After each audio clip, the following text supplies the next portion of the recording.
AI এর দক্ষতাটা এখন ওইভাবে ডেভেলপড হয় নাই। Right. এবং এআই এর যে প্রম্পট ইউজটা, মনে করেন এটার একটা মানে ইথিক্যাল ইউজটাও আমাদেরকে জানতে হবে, কারণ আমাদের মানে এআই দিয়ে যদি আমরা ভালো কিছু করতে চাই, কন্টিনিউয়াস লার্নিং এ থাকতে হবে। আমাদের এরকম বিষয় না, মানে এআই যেরকম আসছে এটা কিন্তু প্রতিনিয়ত আপডেটেশন আসতেছে।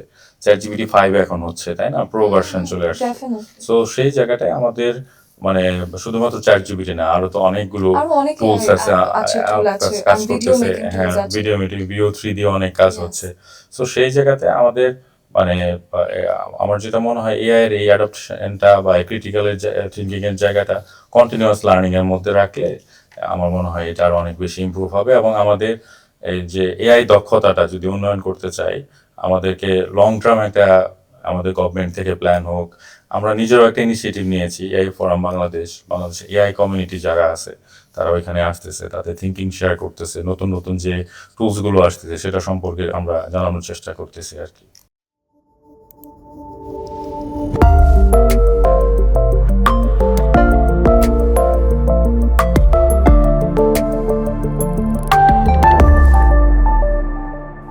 Be a lifelong learner.